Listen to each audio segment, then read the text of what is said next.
our biggest assets are people, and therefore the more we make, by being efficient, by being a business, because we are a business as well as a trade association, the more we can train and support and develop our people, which is important to the industry because the better service they get from us in the trade association. Something that we do without maybe even realising is reverse mentoring and mentoring as well. I think we are an organisation that really do learn from one another. We will be launching the RHA's charter, and that charter is around creating 1 million moments of wellbeing improvement over the next 10 years. And it's a commitment to the industry that in 6 areas we will lobby, campaign, invest, introduce partners to the industry that can generate those 1 million moments of improvement. Yeah, I think there's a real fear around AI, and rightly so, because it's incredible what it can do. But I really do think you need to take the opportunity that it can bring. I think it won't be replacing people, it's just giving you a different type of work. So the last question, and it's a one-liner answer, this will have to be. What is the, if you only have one of these, what is the one thing you enjoy about working at the RHA? It's not a no comment. Welcome to Roadway, the podcast. And today we're going to talk about something slightly different to the previous podcasts. We're going to talk about people, we're going to talk about culture in an industry that is really made by people. And where a better place to do that than talk about the RHA? Because the RHA has got 115 colleagues of mine, and we are a people business. Our biggest asset are our people. So today I'm delighted to be joined by Hannah, who I'll let Hannah introduce herself in a minute. And we're going to explore where the RHA has come from culturally, where it's going, and probably what more we can do to continue that journey. So welcome, Hannah. Thank you. Hi, thank you for having me. If you just want to give us a little bit about yourself and when you joined the RHA, what you've done previously, give us some context, and then we can start a conversation. Yeah, of course. So I'm the HR advisor here at RHA. I joined in December 2024, so coming up to about 1.5 years here, which has flown by. Previous to that, I've had a bit of a range of experience I've worked in the education sector. I've worked for a security company. So yeah, this is my first time in a not-for-profit and the first time in a trade association. Which is an interesting segue into my first question. So if I just describe, the RHA obviously is 81 years old this year. So it's an established traditional trade association leading an established, at times traditional and modernising industry, which has got a relevance. We operate across 4 nations that make up the UK. So Scotland, Wales, England, Northern Ireland. I've got all 4 there, just checking. And one of our key roles as any trade association is to inform and be informed. So it's the ability to engage and talk and get, from whether it be a government body to a traditional member of the industry, to a large corporate, which all roads lead to our people, and how our people engage and deliver what I call the brand of the RHA. And we have 6 clear sets, we have 6 clear values, and we have 6 clear priorities, and we have 6 clear pillars.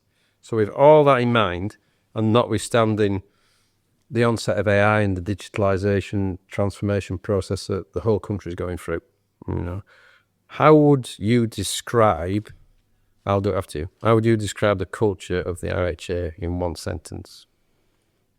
I think I would probably sum it up as a supportive and respectful place that has such a focus on well-being. Oh, well, that's very pleasing, actually. I mean, I would describe it, I would like to think, and why your version is probably more objective than mine, because you've been here less time, is that we are a very inclusive organisation from people's perspective. It's nice to create a culture where people, as much as they can, enjoy coming to work, and we support and go beyond. It's not a command and control environment where that's your job, go and do it. It's about, we generally support people and want them to be successful, because that drives the brand forward and it drives the support for our membership forward. So it's interesting you said that. What was the biggest surprise you got by joining a trade association compared to your previous work experience? I think a couple of things. I think one was prior to joining RHA, when I was looking at everything that the RHA is part of and the range of services that they provide, I expected quite a large workforce. So I was quite surprised to join and there'd be like say 115 employees, which I think is amazing, you know, what we do. And then I suppose the difference with working in a trade association, there just is this underlying passion from everyone for the industry, for the haulage industry and the coach industry. In everything that we do, you know, we're not focused on making money. We're focused about improving the industries and helping them progress. I think that's a really interesting point, because one of the things, my background is slightly different to most people that work in trade associations where I come from, the industry. So it's a very commercially focused, low margin background that I come from, you know, whereas, you know, £5 a lot of money, you know, and, you know, you would challenge people for £5 in previous lives, and the margin 2% is something that you are quite pleased to achieve, you know. So I spent 35 years doing that, and then when I joined the trade association, the RHA, I realised that we had to, you know, make money in order to reinvest in the organisation, you know, and our biggest assets are people, you know, and therefore the more we make, you know, by being efficient, by being a business, because we are a business as well as a trade association, the more we can train and support and develop our people, which is important to the industry, because the better service they get from us as a trade association, whether that be a tactical service, so what's gone wrong, what can we do to help you operationally,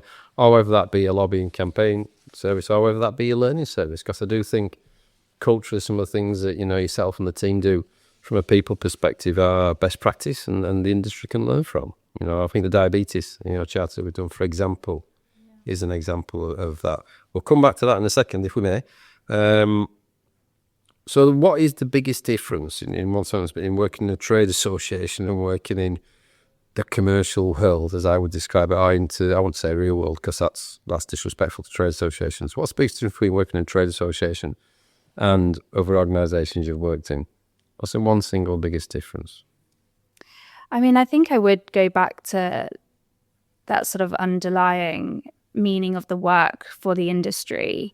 Everything we do going towards how we can help and make the industry's voice louder. And like you said, you know, making the money to put it back in rather than it being a sort of profit focus, I suppose. It is, because it's ultimately, you know, we are very commercial in some parts of the RHA, and we have to be to survive. But also, I realised quite a while ago, culturally, that you could either try and create 115 people that are very trade association focused or very commercial. That wouldn't work, you know. So it's about having a smaller number of people that are commercially focused, that work on the commercial areas, that add value to the industry, that are slightly not separate to the RHA, but don't particularly do the day-to-day trade association engagement part, and then have the majority of people, you know, which is what we are. Our core reason for being is a membership organisation that are membership-led. And that in that sort of culture, you end up with almost like two different views. I think one of the things we do, which is a question coming in a second, blend quite well, is to bring those two different views and approaches together. So you create a culture that's not competitive, that's not as siloed as it used to be, although we're still quite siloed as a lot of organisations are.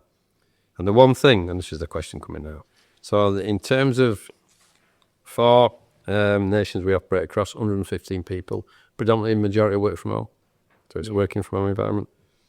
Communication, so in terms of leadership and in terms of creating the correct culture, what do we do well from a communication perspective, and what could we do better?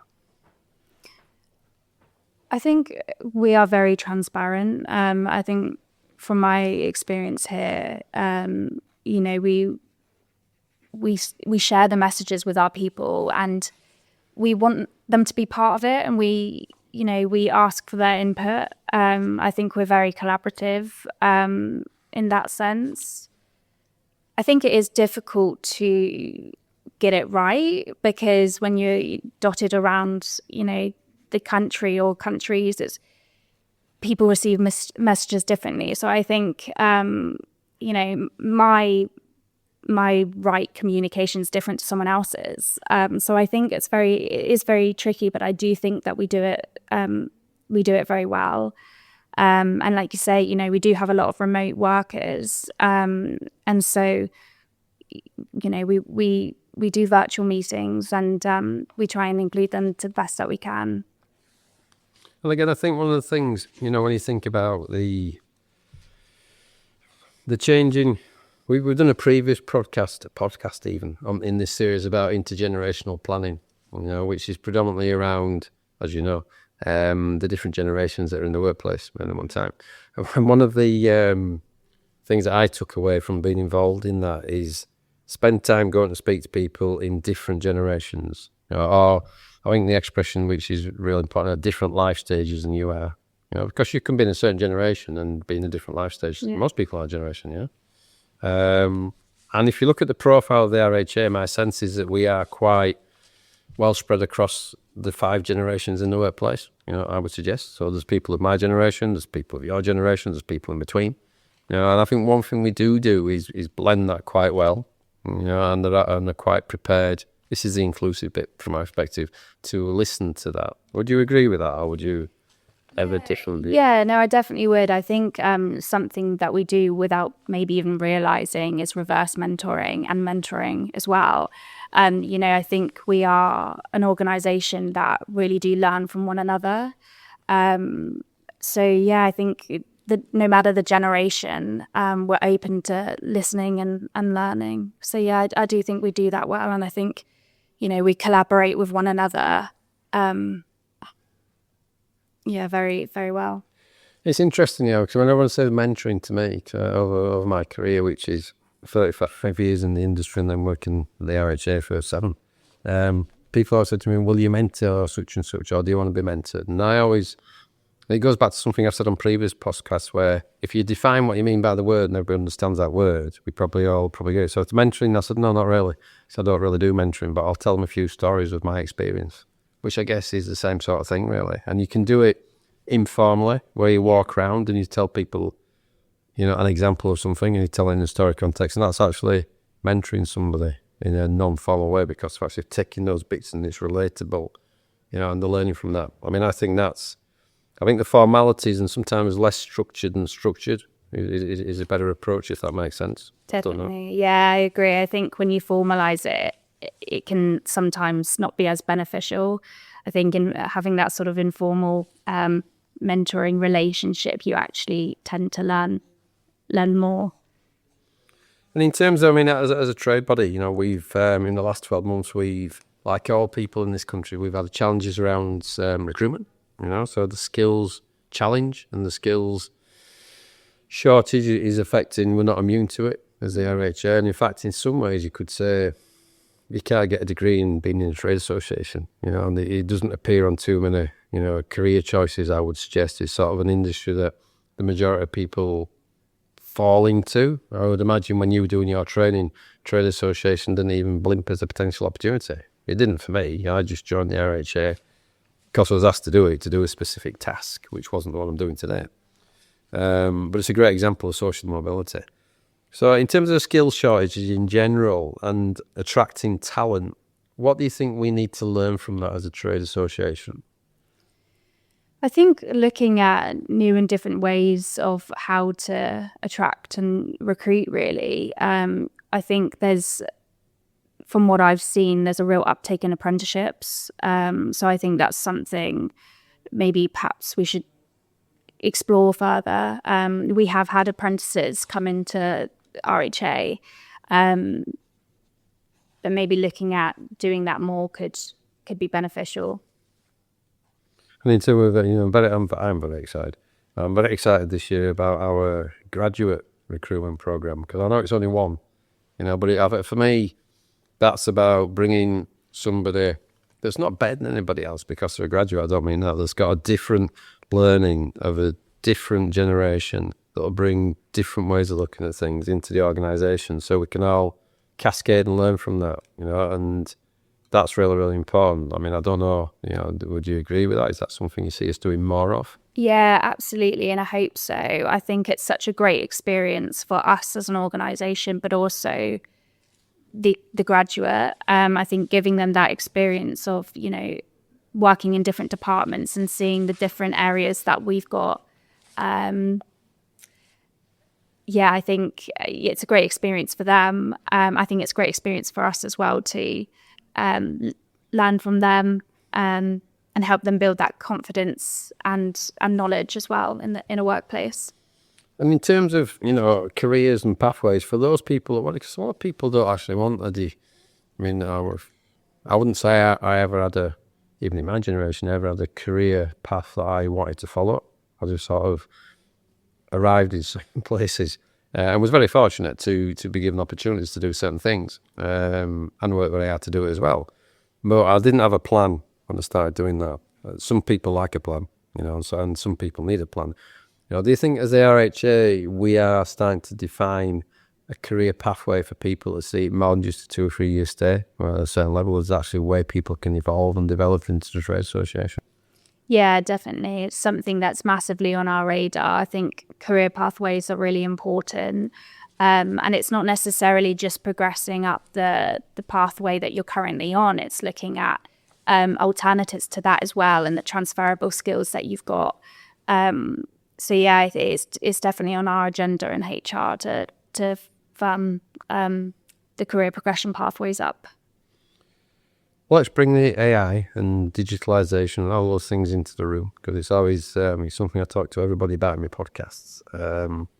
How do you see your view, as Hannah and you as a member of the team at the RHA? How do you see AI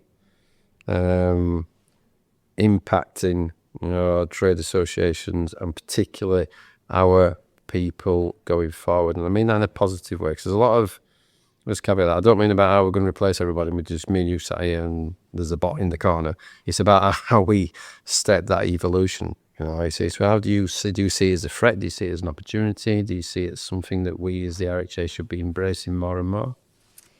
Yeah, I think there's a real fear around AI, and rightly so, because, it's incredible what it can do. But I really do think you need to take the opportunity that it can bring. I think it won't be replacing people. It's just giving you a different type of work, and it's letting you sort of step away from perhaps those more administrative tasks and actually look at what else you can do and evolve your role even further.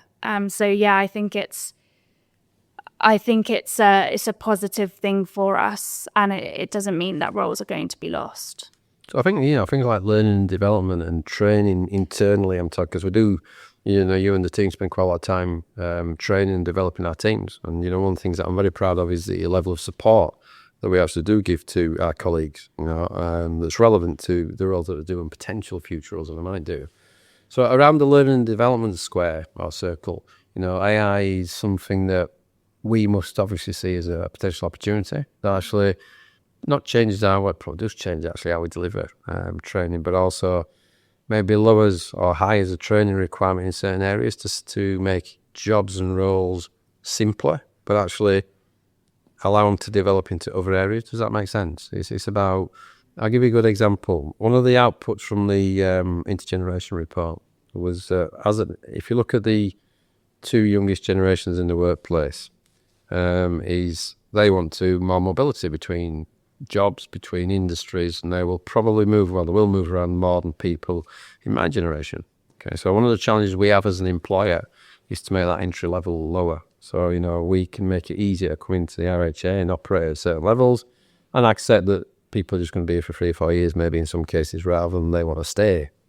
Conversely, to do a point made for the rest of their working career or for 15, 20 years. And, I see AI as being an enabler to do that. And I think one of the things that we're looking to create is the knowledge box, so the experience that, somebody in my generation might have of the industry, leave behind when you leave, so then, the next generations coming through can decide if they're going to use it or not and add to it to keep it going. Is that something that, makes sense in terms from a people perspective and from a sensible strategy going forward, do you think? Yeah, I think so. I think, if people have questions, they typically want to get the answers fairly quickly. So if you've got like a knowledge bot or box, yeah, I think, if they can retrieve accurate answers from that, then yeah, definitely, like, just using an example in the people space of if they're not sure on a policy or something that they're looking for, if they're able to sort of put their question into that and come up and tell them straight away, then that's really helpful, and answers their question much quicker than perhaps waiting on an email or not getting hold of someone. I mean, imagine, you guys have just produced a really good employees handbook, which I know we're in the process of launching. Imagine if that was like a knowledge box tag thing. I mean, obviously you can tell I'm not really au fait with the AI expressions, but if it was more of a bot than actually a physical bit of paper or something that's digital, where you just spoke to it. Because I do believe, from what I'm seeing, the research in the next generation that's not even entered the workplace yet, which we're looking at, they're just going to be, talking to a phone, because that's how they engage. Yeah. So that sort of giving of information and receiving it and engagement is probably something that we need to invest in and consider going forward. Yeah, definitely.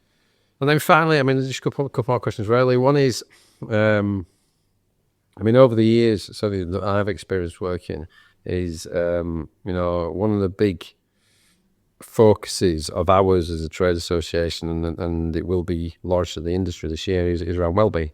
Okay, so on July the 15th, it's not breaking news anymore because I've said it a few times on the podcast, we will be launching the RHA's charter, and that charter is around creating 1 million moments of wellbeing improvement over the next 10 years. And it's a commitment to the industry that in 6 areas we will lobby, campaign, invest, introduce parts of the industry that can generate those 1 million moments of improvement. And some of those 6 areas will be obvious ones like food, stroke, nourishment, exercise, mental health, as well as thought leadership and the adoption of AI to make people's lives more balanced.